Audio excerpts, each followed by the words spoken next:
Senantiasa Bapa di surga, kami selalu bersyukur masih boleh hidup di dunia ini dengan napas dari-Mu. Kami boleh bergerak, boleh beraktivitas, dan kami selalu dijaga, dilindungi, dikasihi, diampuni. Kami percaya bahwa kemerdekaan yang hakiki hanya berasal dari Engkau yang telah memberikan kami kehidupan. Dan saat ini kembali Bapa di dalam Yesus Kristus dan Roh Kudus, kami mau membaca Alkitab. Kami mau diterangi hati dan jiwa kami selalu dengan firman-Mu. Hari hidup kami tenang, damai, dan tidak lagi menjadi orang-orang yang sombong, tinggi hati, maupun saling menghujat, mencaci, menghina orang lain. Tetapi kami akan membangun hidup kami sendiri dalam Engkau, supaya kami layak masuk ke hadirat-Mu. Setiap hari kami ingin bertobat seperti dunia yang sedang tidak baik-baik saja, di mana banyak orang hidup dalam nafsu, keserakahan, dan tidak bisa mengendalikan hati, pikiran, jiwa, bahkan mereka sering melakukan kejahatan. Karena itu kami berdoa saja Tuhan, hanya Engkau bisa mengubahkan semua ini. Kami tetap setia dengan Maranatha. Kami percaya kami akan selalu berjaga-jaga berdoa.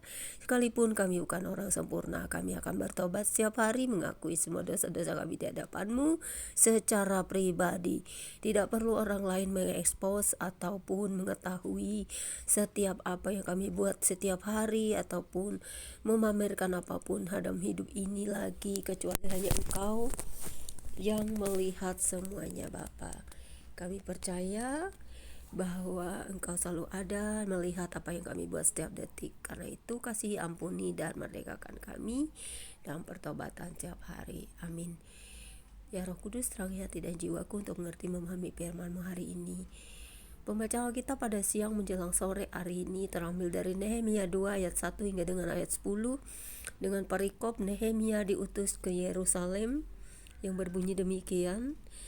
Pada bulan Nisan tahun ke-20 pemerintahan Raja Artasasta, ketika menjadi tugasku untuk menyediakan anggur, aku mengangkat anggur dan menyampaikannya kepada raja, karena aku kelihatan sedih yang memang belum pernah terjadi di hadapan raja. Bertanyalah ia kepadaku, "Mengapa mukamu muram? Walaupun kau tidak sakit, engkau tentu sedih hati."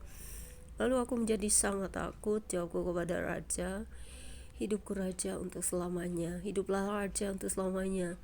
Bagaimana mukaku tidak akan muram kalau kota tempat pekuburan nenek moyangku telah menjadi reruntuhan dan pintu-pintu gerbangnya habis dimakan api." Lalu kata raja kepadaku, "Jadi apa yang kau inginkan?" Maka aku berdoa kepada Elohim semesta langit. Kemudian jawabku kepada raja, "Jika raja menganggap baik dan berkenan kepada hamba-Mu ini, utuslah aku ke Yehuda, ke kota pekuburan nenek moyangku, supaya aku membangunnya kembali." Lalu bertanyalah raja kepadaku sedang permaisuri duduk di sampingnya, "Berapa lama engkau dalam perjalanan dan bilakah engkau kembali?" Dan raja berkenan mengutus aku. Sesudah aku menyebut suatu jangka waktu kepadanya, berkatalah aku kepada raja, "Jika raja menganggap baik, berikanlah aku surat-surat bagi bupati-bupati di daerah seberang sungai Efrat, supaya mereka memperbolehkan aku lalu sampai aku tiba di Yehuda. Pula sepucuk surat bagi Asap, pengawas taman raja, supaya dia memberikan aku kayu untuk memasang balok-balok pada pintu-pintu gerbang di benteng bait suci, untuk tembok kota, dan untuk rumah yang akan kudiami." Dan raja mengabulkan permintaanku itu, karena tangan Elohimku yang murah melindungi aku. Maka datanglah aku kepada bupati-bupati di daerah seberang sungai Efrat dan menyerahkan kepada mereka surat-surat raja. Dan raja menyuruh panglima-panglima perang dan orang-orang berkuda menyertai aku. Ketika Sanballat orang Horon dan Tobia orang Amon, pelayan itu, mendengar hal itu, mereka sangat kesal karena ada orang yang datang mengusahakan kesejahteraan orang Israel. Demikianlah pembacaan kitab kita siang menjelang sore ini. Tuhan, terima kasih biarlah kami selalu setia dan berdoa bagi bangsa Israel, seperti kami mendoakan bangsa kami untuk pertobatan. Karena tidak ada manusia yang sempurna di dunia ini. Tidak ada yang dapat melebihi kuasa-Mu ya Bapa dalam segala hal. Karena kami percaya Yesus yang mengajarkan kami tentang kasih akan selalu berdoa dalam pertobatan, akan selalu mensejahterakan diri dengan banyak doa, yaitu doa yang paling sejahtera adalah jika kami merasa damai sejahtera bersama Tuhan yang kami kenal. Jika Tuhan yang kami kenal adalah Tuhan yang jahat, yang selalu membunuh, haus darah, dan cinta akan peperangan, itu sepertinya tidak pilihan bagi kami untuk memilih Tuhan yang mana yang benar.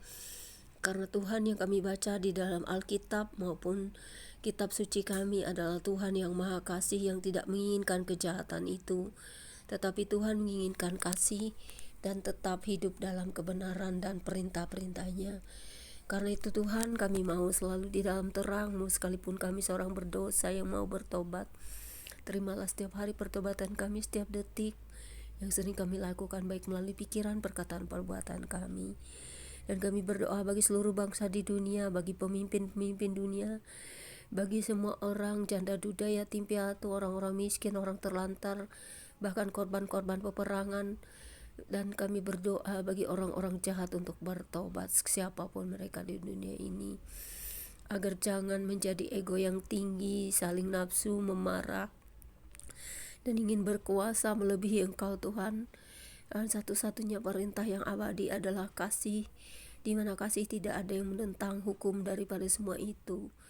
Tetapi saatnya Tuhan memisahkan orang-orang jahat, orang-orang baik, orang-orang benar dengan segala hal. Karena saat kedatangan-Mu kedua kali tidak ada boleh seorang pun yang bisa mengendalikan itu, karena hanya Tuhan sajalah yang mengendalikan hidup kami, yang tahu apa isi hati kami terdalam, apa yang kami perlukan. Dan kami memohon selalu hujan jika panas-panas mentari. Kami mau diberi hujan lebat, kami mau diberi pengampunan, kami mau diberi kasih, damai sejahtera melingkupi bumi ini walaupun kami di dunia ini sedang tidak baik-baik saja. Terima kasih Bapa di surga atas firman-Mu. Biarlah kasih setiamu selalu melingkupi kami, orang-orang yang hanya ingin hidup bertahan di dunia ini selama Engkau belum menjemput kami. Dalam kebaikan Yesus Kristus dan Roh Kudus, amin. Demikianlah pembacaan Alkitab kita siang hari ini. God bless you all.